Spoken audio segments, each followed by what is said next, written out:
सद्गुरु उमागीर महाराज की जय. सद्गुरु बालासाहेब महाराज की जय. ब्रह्मीपुत्र रंगनाथ महाराज की जय. शांती ब्रह्म एकनाथ महाराज की जय. गुरुर ब्रह्मा गुरुर्विष्णू गुरुर्देव महेश्वरा गुरुर साक्षात परब्रह्म तस्मै श्री गुरुवे नमः. ब्रह्मानंदं परमसुखदं केवलं ज्ञानमूर्तिर्द्वन्द्वातीतं गगनसदृशं तत्त्वमस्यादिलक्षणम् एकं नित्यं विमलमचलं सर्वादिसाक्षिभूतं भावातीतं त्रिगुणरहितं सद्गुरुस्तन्नमामि. सच्चिदानंद सद्गुरुनाथ महाराज की जय. सद्गुरु मागीर महाराज की जय. सद्गुरु बालासाहेब महाराज की जय. ब्रह्मीभूत रंगनाथ महाराज की जय. शांती ब्रह्म एकनाथ महाराज की जय. दासबोध श्रीमत दासबोध श्री राम समर्थ दशक पहिला आणि ओवी क्रमांक 7.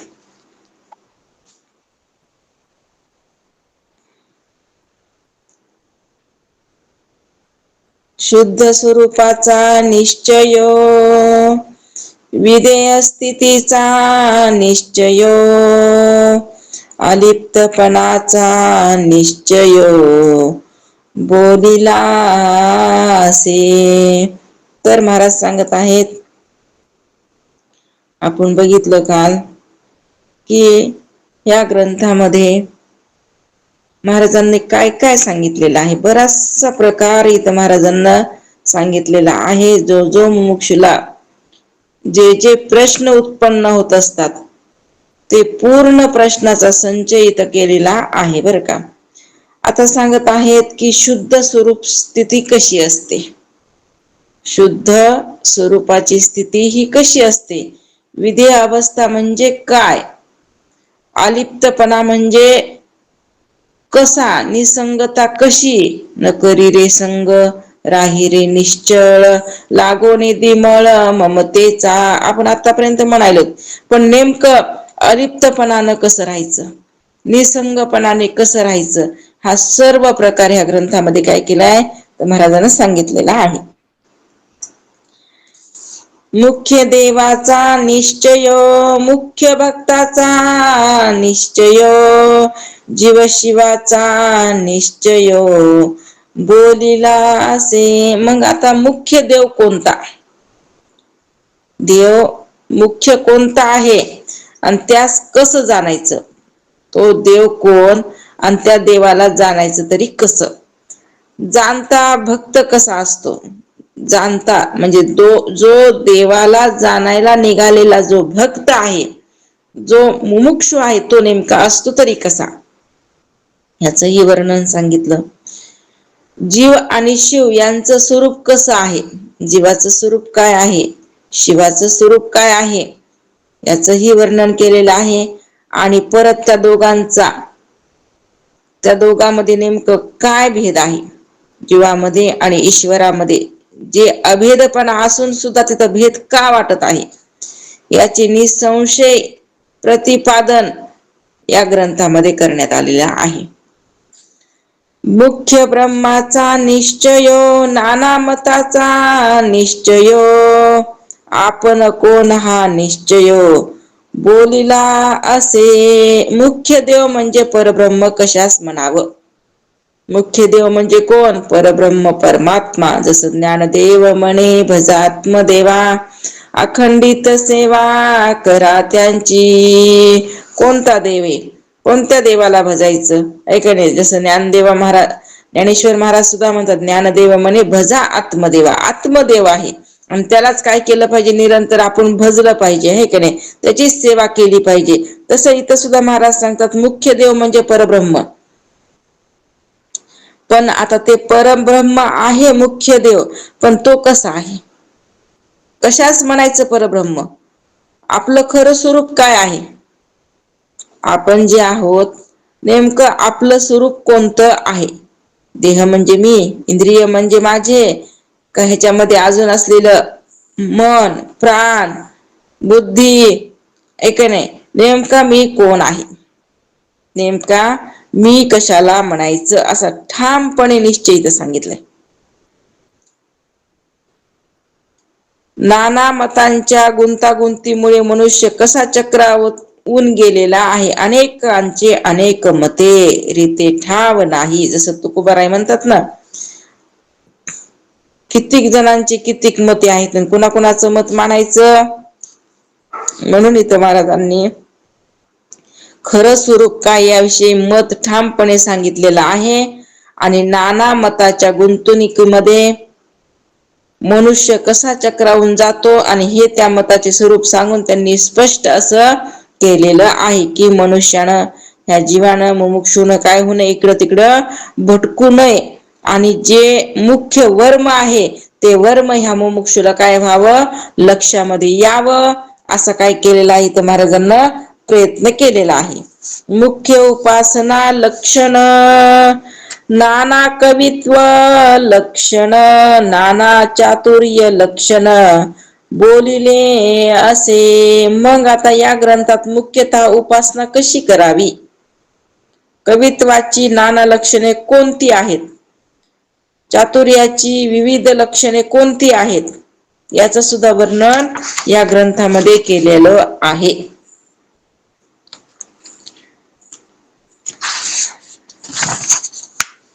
मायोद्वाचे लक्षण, मायोभद्वाचे लक्षण, पंचभूताचे लक्षण, करता कोण हे लक्षण बोलिले असे. मायेची उत्पत्ती कशी झाली, माया ही कोणापासून उत्पन्न झाली, तिची उत्पत्ती कोणी केली, कशी झाली, तिचं लक्षण कोणतं आहे त्या मायेचं, पंचमहाभूताची लक्षणे कोणती आहेत, नेमकं पंचमहाभूत कशाला म्हणायचं, कोणती पंचमहाभूत आहेत, त्यांची लक्षणं काय आहेत, या सर्वांचा करता कोण आहे, या मायेचा, ह्या पंचमहाभूताचा करता कोणीतरी असेल ना, मग तो कोण आहे नेमका, याविषयी विवेचन येथे केले. अनेक प्रकारे याच्याविषयी काय केली तर माहिती सांगितलेली आहे. जो नाना किंतु निवारिले, नाना संशयो छेदिले, नाना आशंका फेडिले, नाना प्रश्न, नाना कुशंका, नाना संशय, विविध आशंका आणि विविध प्रश्न यांचे समाधानकारक निरसन या ग्रंथात करण्यात आले. जे साधारण मोक्षुला ज्या ज्या काही शंका येतात, जे जे संशय उत्पन्न होतात अंतःकरणामध्ये, ज्या ज्या काही आशा आहेत, आशंका आहेत, त्या विविध प्रश्नांचं समाधान करण्याचा प्रयत्न समर्थांनी ह्या ग्रंथामध्ये केलेला आहे. ऐसे बहुधा निरोपिले ग्रंथ गर्बीजे बोलिले, ते अवघेची अनुवादले नवचे की कदा. या प्रकारे यात अनेक विषयाचे निरूपण केलेले आहे. या ग्रंथामध्ये एकच नाही, असे अनेक मुद्दे आणि अनेक मुद्द्याचे विषय या ग्रंथामध्ये मांडलेले आहेत, त्याचं निरूपण केलेलं आहे. पण या ग्रंथ आरंभीच त्या सर्वांसंबंधी कसे काय सांगता येईल, आता सगळंच सांगायचे पण एकदम सांगता येते का सुरुवातीला, हे सगळं नाही. म्हणून काय केले समर्थाने, मुद्दे मुद्देनुसार प्रत्येक ज्या काही संशय, शंका, कुशंका, प्रश्न त्याचे काय केलेले आहेत, प्रत्येकाचं उत्तर देण्याचा प्रयत्न केलेला आहे. ताई अजून तथापि नंतर सांगा मला अवघा जसं दासबोध दशक फोडून केला विषद. जे जे दशकीचा अनुवाद ते दशकी बोलिला. महाराज सांगतात तथापि एवढं म्हणता येईल की हा ग्रंथ 20 दशकामध्ये विभागला गेलेला आहे. या ग्रंथामध्ये 20 दशक आहेत. ग्रंथामध्ये दशक किती सांगितले?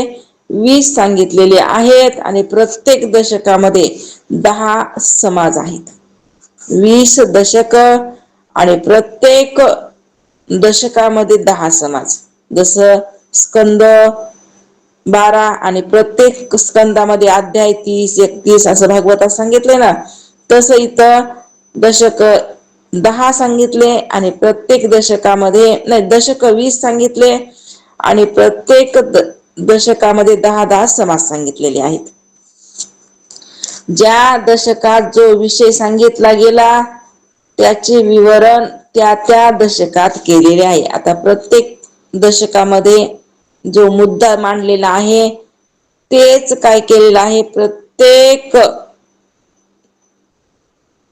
त्याचं विवरण, त्याचं विवेचन, जो समाज सांगितला आहे, त्याचा जो विषय सांगितलेला आहे, त्याचं काय केलेलं आहे, तर प्रत्येक दशकामध्ये विवरण म्हणजे विश्लेषण करून सांगितलं गेलेलं आहे.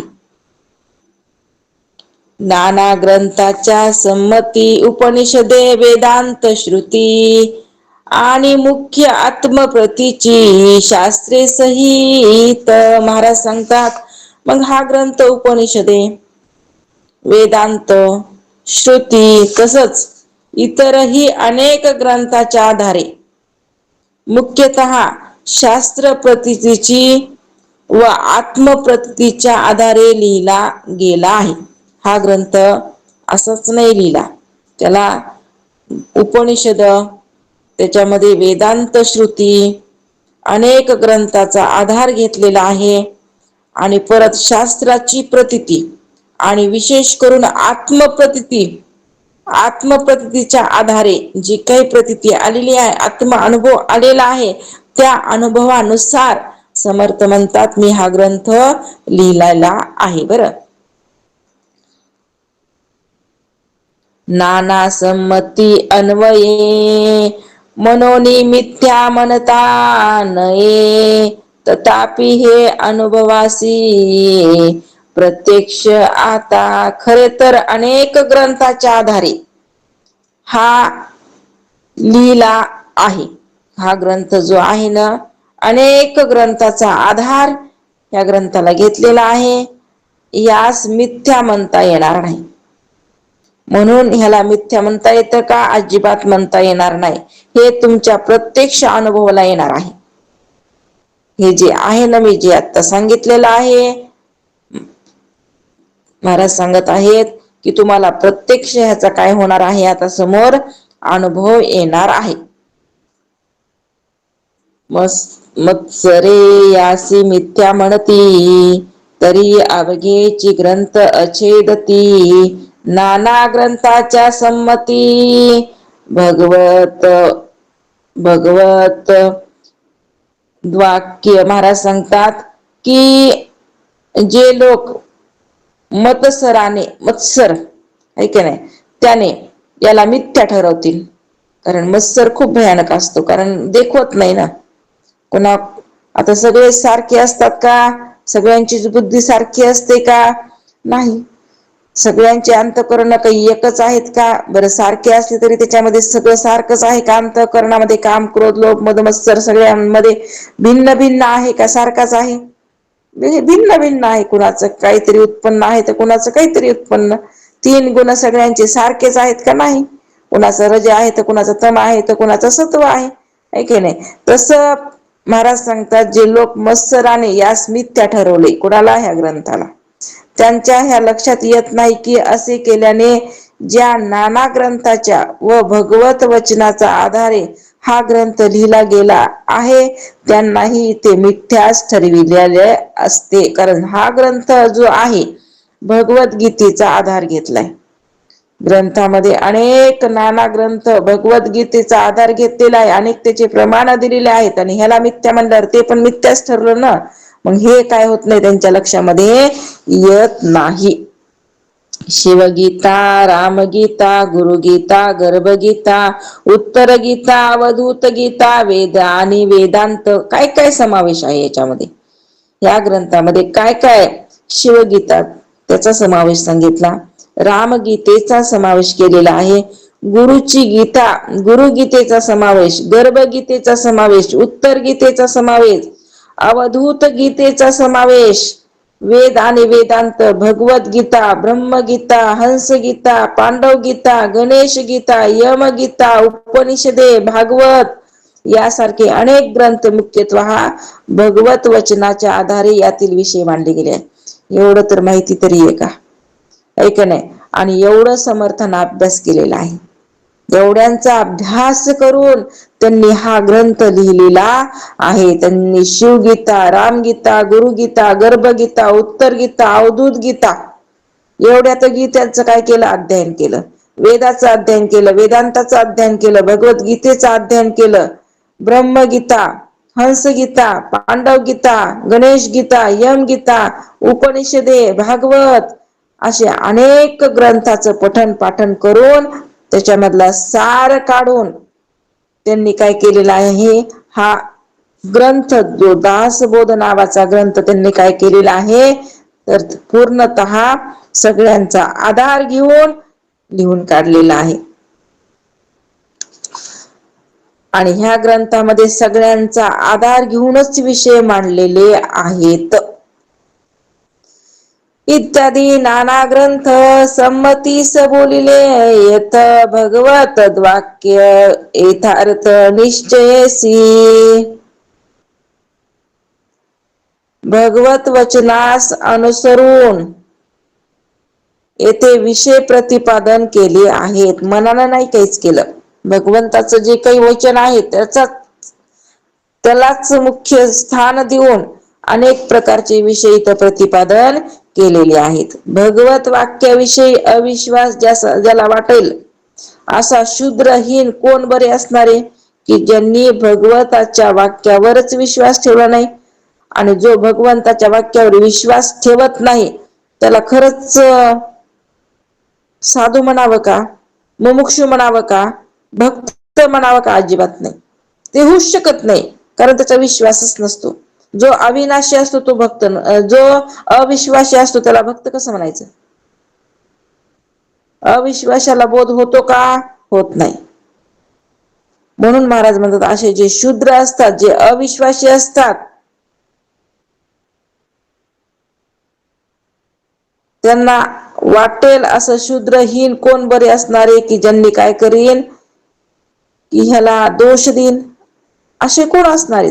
म्हणून म्हणतात भगवत वचनास अनुसरून येथे विषय प्रतिपादन केला आहे. आणि भगवत वाक्याविषयी अविश्वास ज्याचा वाटेल त्याला शूद्रहीन कोण बरं असणार आहे. मग त्याच्यासारखा शूद्रही कुणी नाही आणि त्याच्यासारखा हिनकरही कुणी नाही. मग जर तो काय करत असेल इथं अविश्वास दाखवित असेल, त्याला सांगितलेलं आहे. शूद्र आणि हिनता याची उपमा समर्थांनी त्यांना दिलेली आहे. एक तर पूर्ण अभ्यास करायचा नाही, अर्धवट ज्ञान घ्यायचं आणि बिनकामी काय करायच्या नाही ते आपल्या मनानच ठोकायचं आणि अविश्वास दाखवायचा, असं काही जण असतात. म्हणून ते शूद्र असतात, हीन असतात, असं इथं समर्थ म्हणतात. होतंय अनेक ठिकाणी असं पण होत असतं बरं का. जेव्हा नाथबाबांना सुद्धा एकनाथी भागवत लिहिलं होतं, तेव्हा ह्या काशीतल्या लोकांना सुद्धा त्यांना काय केलं होतं, नाही नाही म्हणे असं कसं झालं, एवढं म्हणजे वेदातलं जे संस्कृताची जी रचना सांगितलेली आहे, जे संस्कृत मधले अनेक असे ग्रंथ आहेत, तुम्ही प्राकृत मध्ये केला, याला प्रमाण काय वगैरे वगैरे. त्यांच्यासोबत मी खूप असा काय केला होता, तंटा भांडण केलं होतं, वादविवाद केला होता.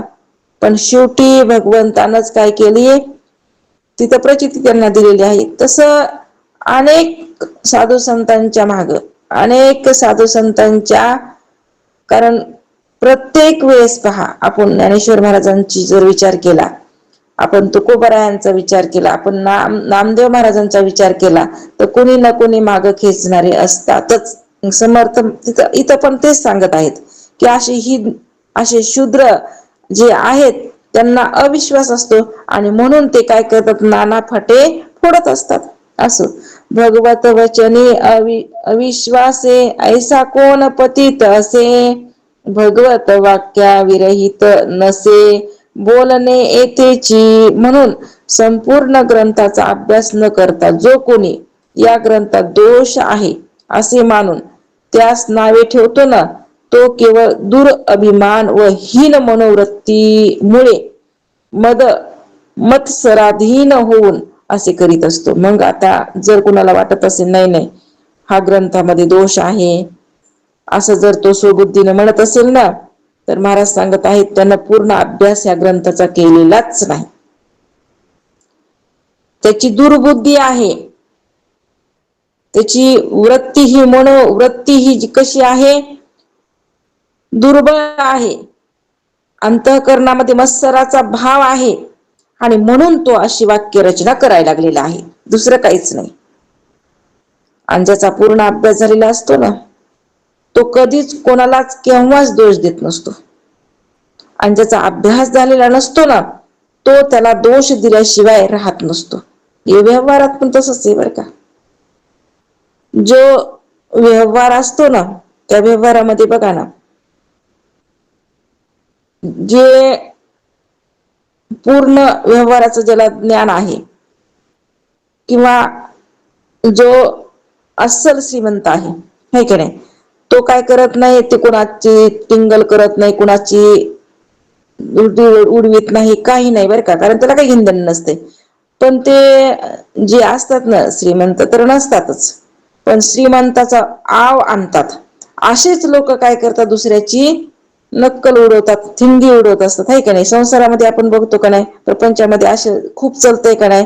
तसं इथं महाराज म्हणतात, जे अर्धवट असतात ना, धड पूर्ण नाहीतच, न धड इकडं न धड तिकडं, है की नाही. धड इकडं बी नाही आणि धड तिकडही नाही, इधर न उधर आणि बीच में आदर.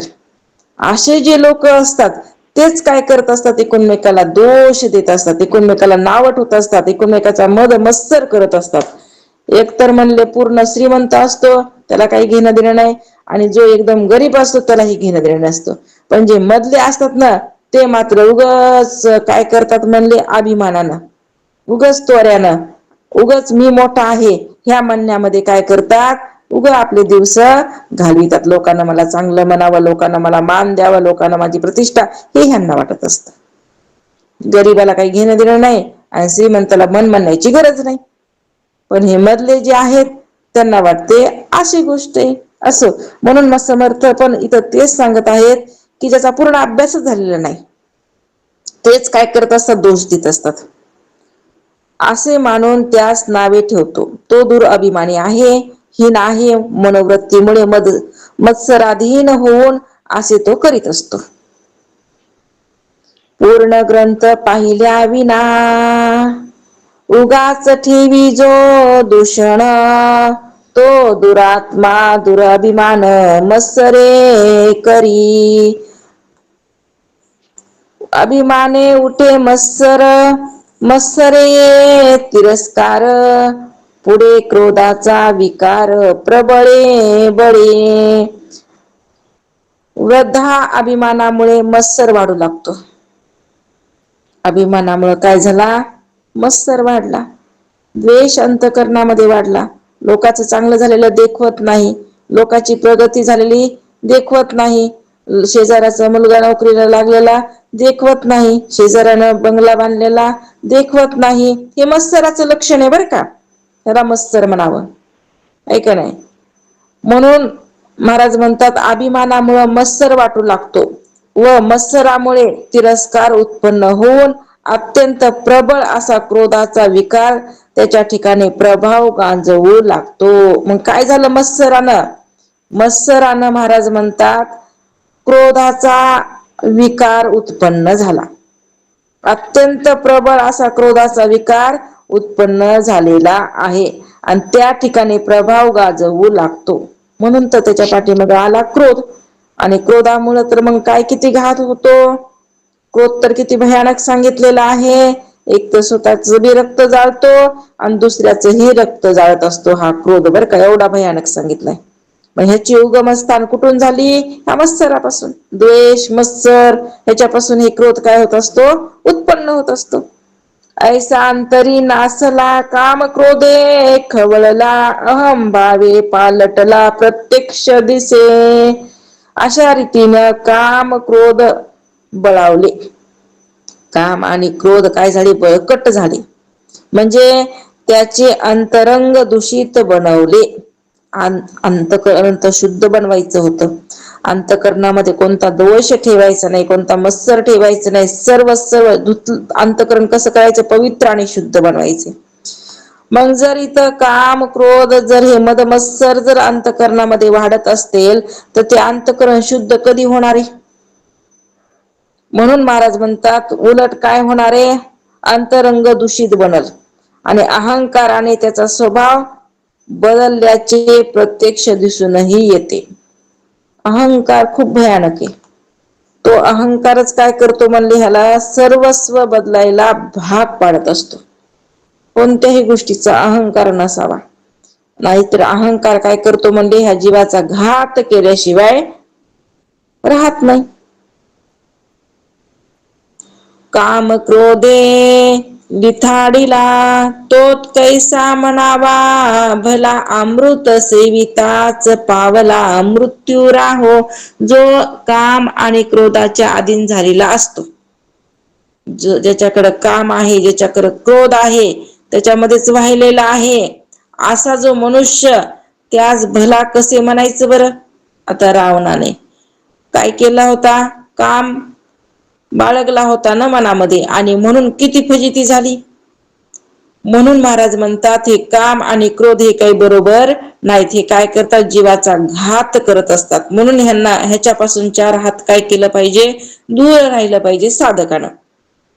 अमृत पिण्याचे वास्तविक अमरत्व प्राप्त व्हावयास हवे.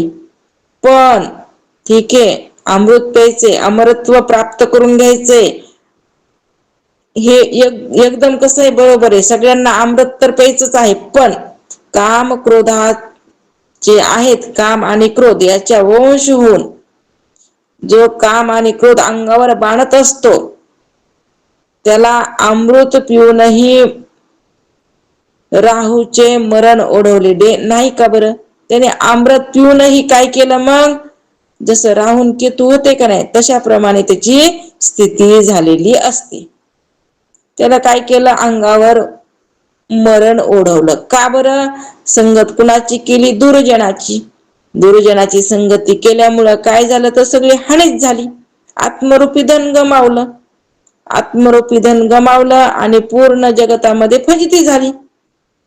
का बरं फजिती झाली? दुर्जनाची संगती. दुर्जन कोण? हे षडपुरुष. काम क्रोध लोभ मद मत्सर हे कसे दुर्जन आहेत, त्यांची ह्या जीवानं संगती केल्यामुळं ह्याची पूर्णतः फजिती झाली. अमरत्व गेलं आणि सारखं जन्म मरण ह्याच्या कपाळी बसलं येऊन. आता असो हे बोलणे अधिकारात सारिके घेणे, परंतु अभिमान त्यागणे हे उत्तम उत्तम. बरं म्हणले, आता हा विषय राहू द्या. या ग्रंथातून ज्याचे त्याने आपापल्या कृतीनुसार, आपापल्या बुद्धीनुसार जे सार ते ग्रहण करावं. समर्थ म्हणतात बाकी आता राहू द्या, कुतूहलाचा विषय राहू द्या, ऐक नाही, तर्काचा विषय राहू द्या, आणि आता जे तुमची बुद्धीनुसार तुम्ही काय करा, या ग्रंथामध्ये तुम्हाला जे जे वेचून घेता येईल ते ते घेण्याचा तुम्ही प्रयत्न करा. मुख्य म्हणजे अभिमानाचा त्याग करून याचा रसस्वाद घ्यावा, ही गोष्ट उत्तम उत्तम आहे. अभिमानाला सोडा, अभिमानाचा त्याग करा आणि ह्याच्यामधला जो रसस्वाद आहे तो तुम्ही घेण्याचा काय करा? प्रयत्न करा. रसस्वाद घ्या आणि हीच गोष्ट सर्वांमध्ये काय आहे? श्रेष्ठ आहे असं समर्थ सांगायलेत. मागा श्रोती आक्षेपिले, जिये ग्रंथी काय बोलिले, ते सकळ ही निरोपिले, सकळीत मार्गे. ग्रंथारंभी श्रोत्यांनी या ग्रंथात काय आहे आपल्याला सुरुवातीलाच काय करायचे, आता ह्या ग्रंथामध्ये नेमकं काय आहे असा जो प्रश्न केला होता ना, सुरुवातीलाच काय केलं होतं की ह्या ग्रंथामध्ये नेमकं आहे काय असा प्रश्न. मग त्या संबंधी सर्व विवेचन येथे थोडक्यामध्ये केलेलं आहे की बाबा श्रोतेजनांना समर्थ रामदास महाराज हा ग्रंथ सांगू लागले, तेव्हा श्रोते मंडळांना हाच प्रश्न केला की महाराज तुम्ही जो ग्रंथ सांगत आहात त्या ग्रंथामध्ये नेमकं काय आहे. मग आता काय आहे ग्रंथामध्ये ते आतापर्यंत महाराजांना प्रत्येक गोष्ट ह्या ग्रंथामध्ये काय काय आहे त्याचं विवेचन करून सांगितलेलं आहे. काय नाही ग्रंथामध्ये, जे साधकाला हवं आहे ते सर्व ह्या ग्रंथामध्ये सांगितलेलं आहे.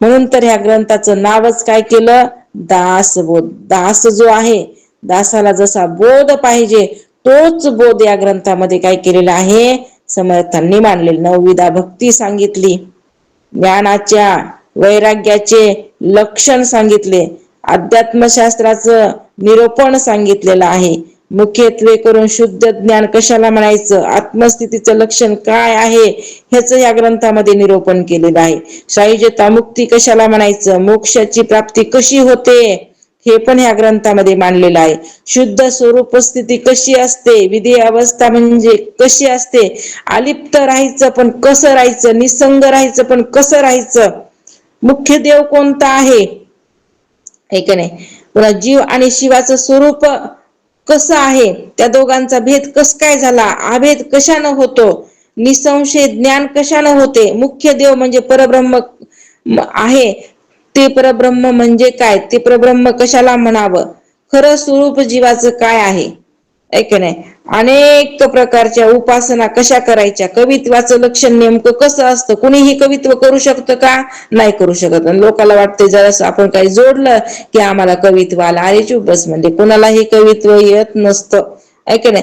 चतुर्याची विविध लक्षणे, चतुर्बुद्धी कुणाला म्हणायचं, त्याची विविध लक्षणे कोणती आहेत, मायेची उत्पत्ती कशी होते की नाही, मायेची उत्पत्ती कशी झाली, पंचमहाभूताचं लक्षण कोणतं आहे, सर्वांचा करता याविषयी विवेचन केलेलं आहे बरं का.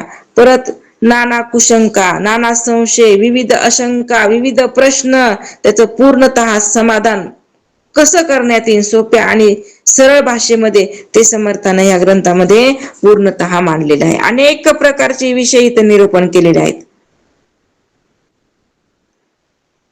आणि हे काही साधा सुद्धा ग्रंथ नाही, अनेक ग्रंथाचे प्रमाण देऊन उपनिषदाचं प्रमाण दिलंय, वेदांताचं प्रमाण दिलंय, श्रुतीचं प्रमाण सांगितलंय, सगळ्या शास्त्राचा आधार घेऊन जी स्वबुद्धीला स्वतःला आत्मप्रतीती आलेली आहे, आत्म्याचा जो अनुभव घेतलाय समर्थांना, आणि त्या अनुभवाच्या आधारे आणि काही ग्रंथाच्या आधारे पूर्णतः हे मुद्दे इथं मांडण्याचा समर्थांना काय केलेला आहे तर प्रयत्न केलाय. मग अशा रीतीनं हे ग्रंथाच्या आरंभी जे काही प्रश्न विचारला होता त्या प्रश्नाचं उत्तर समर्थांना आतापर्यंत दिलेलं आहे. आणि आता इथून पुढे काय सांगतात बघा, आता श्रवण केले याचे फळ, क्रिया पालटे तत्काळ, तुटे संशयाचे मूळ एकसरा.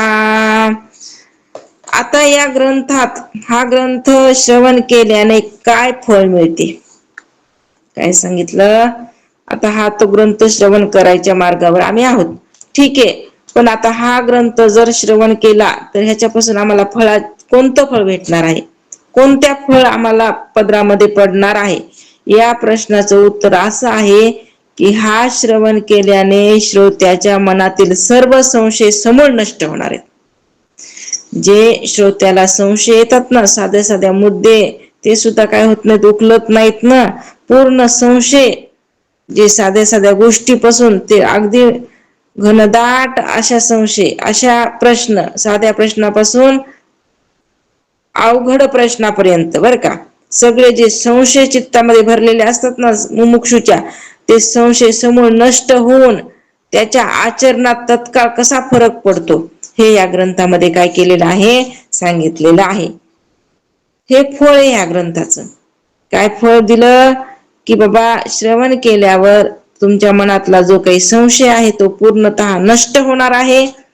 संदेहाच्या सुटल्या गाठी झालं पोटी शीतळ. तसं हे संशय जे आहेत ते पूर्ण नष्ट होणार आणि तत्काळ तुम्ही आचरणामध्ये तत्काळ तुमच्या फरक पडणार.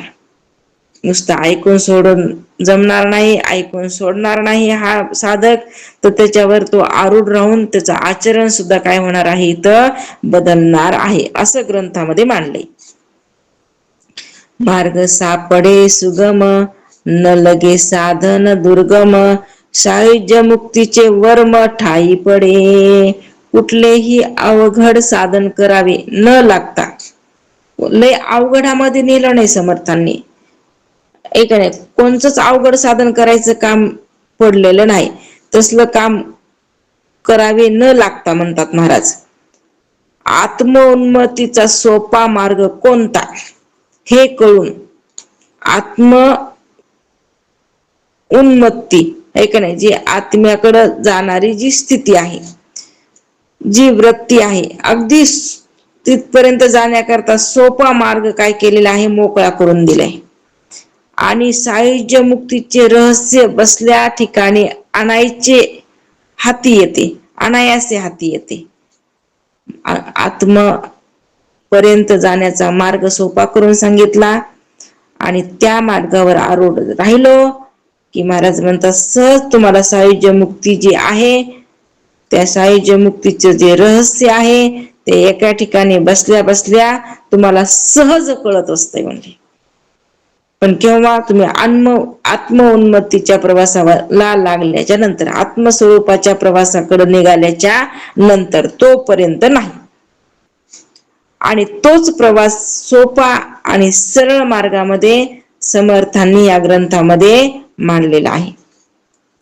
नासे अज्ञान दुःख भ्रांती शीघ्रची येथे ज्ञान प्राप्ती, ऐसे आहे फलश्रुती ये ग्रंथी. समर्थ म्हणतात अज्ञान दुःख विपरीत ज्ञान नष्ट होऊन तत्काळ ज्ञान प्राप्ती होणारा ग्रंथ आहे.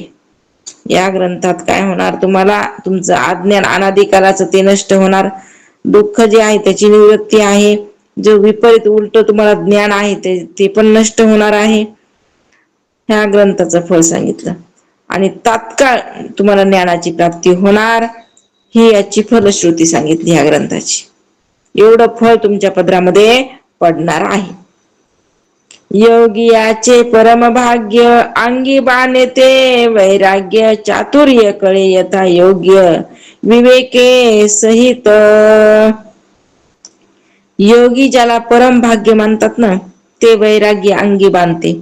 या ग्रंथानं काय होणार आहे, जे वैराग्य म्हणतो ना ते सहज आपल्या अंगावर बांधणार आहे.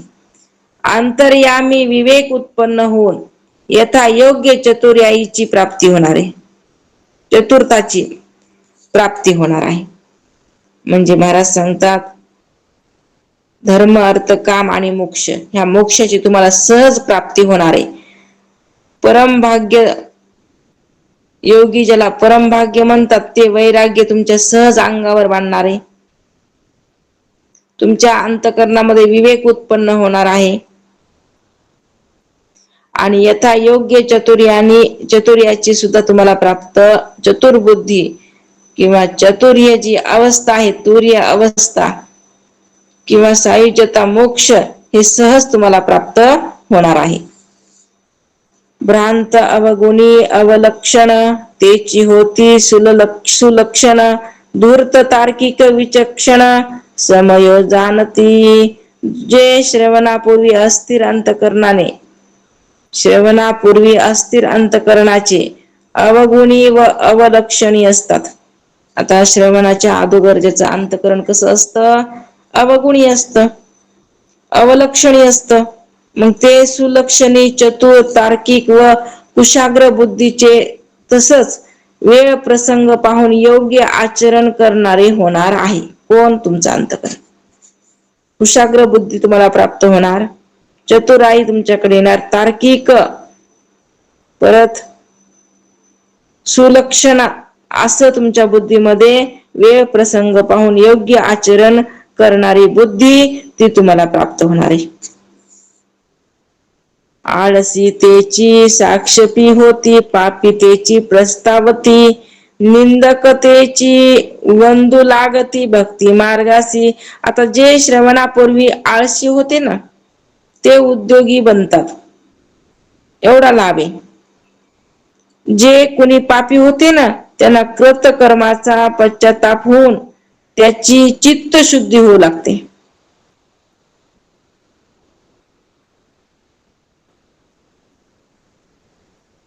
जे कोणी श्रवणापूर्वी भक्ती मार्गाची निंदा करीत असतात, ते आता श्रवणामुळे भक्तीचे महत्त्व कळल्याने तिची काय करत आहेत, निंदाच्या ऐवजी स्तुतीच चालली आहे.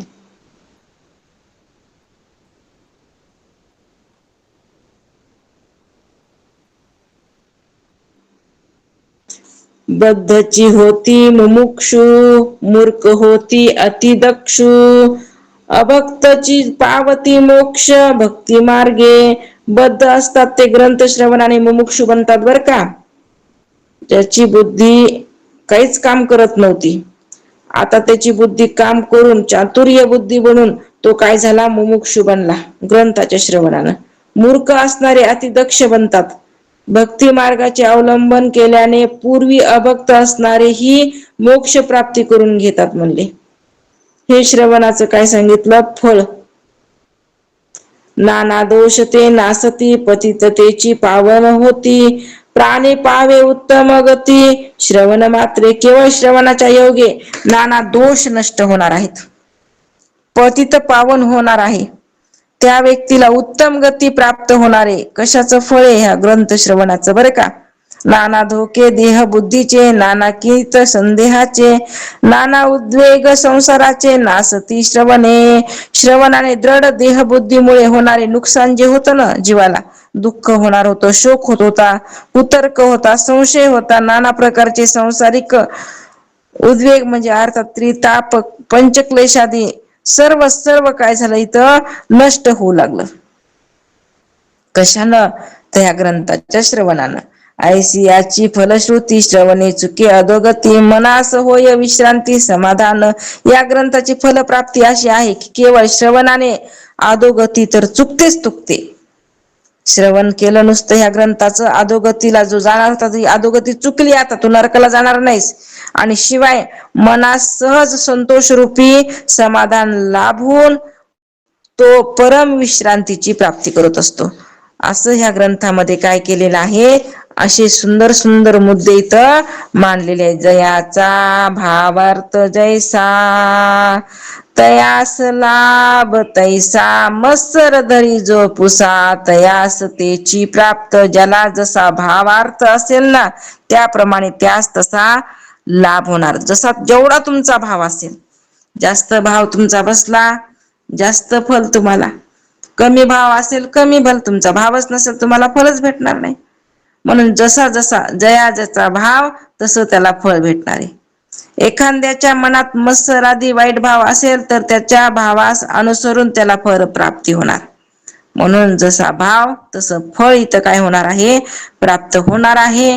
असं पहिल्याच समाजामध्ये महाराजांनी जे काही साधारण मुमुक्षुला जे प्रश्न उत्पन्न होतात, साधारण कशाचे, कोणत्याही मुमुक्षुला असेच प्रश्न अंतःकरणामध्ये उत्पन्न होतात, आणि त्या प्रश्नाचे मुद्दे सूर आता काय करणार आहेत, पुढे पुढे विभागणी करून त्याचे उत्तर समर्थ देणार आहेत. इथपर्यंत पहिला समाज आपण काय केला बघितला. इति श्री दास बोधे गुरु शिष्य संवादे, ग्रंथ आरंभ फल लक्षण नाम समाज पहिला समाप्त. जो समाज दशक पहिला आहे आणि समाज पहिला, तो समाज पहिला जे आहे तो आपला इथं संपलेला आहे. आता समाज दुसरा तो मात्र उद्या. अवधूत चिंतन. श्री गुरुदेव दत्त सच्चिदानंद सद्गुरुनाथ महाराज की जय. सद्गुरु मागीर महाराज की जय. सद्गुरु बालासाहेब महाराज की जय. ब्रह्मभूत रंगनाथ महाराज की जय. शांती ब्रह्म एकनाथ महाराज की जय. जय जय रघुवीर समर्थ. घ्या निर्वाणी षटक. जय गुरुदेव महाराज. कोणता आहे दासबोधी? ओम पूर्णमिदं पूर्णात् पूर्णमुदच्यते पूर्णस्य पूर्णमादाय पूर्णमेवावशिष्यते।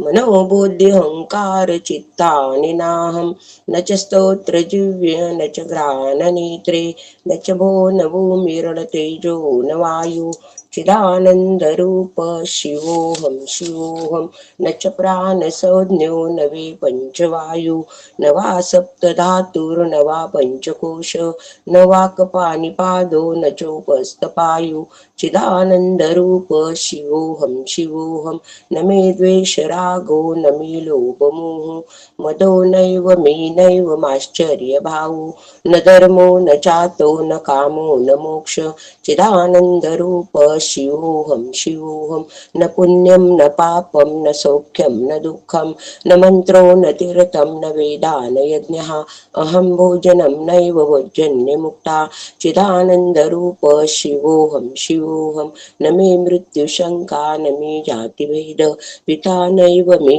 नैव माता न जन्म न बन्धुर्न मित्रं गुरुणैव शिष्य चिदानन्दरूप शिवोऽहं शिवोऽहं अहं निर्विकल्पो निराकाररूपो विभुर्व्याप्य सर्वत्र सर्वेन्द्रियाणां सदा मे समत्वर्णमुत्तीर्णबन्ध चिदानन्दरूप शिवोऽहं शिवोऽहं चिदानन्दरूप शिवोऽहं शिवोऽहं चिदानन्दरूप शिवोऽहं शिवोऽहं कुंडलीक वरदारी विठ्ठल श्री ज्ञानदेव तुकाराम पंढरीनाथ भगवान की जय।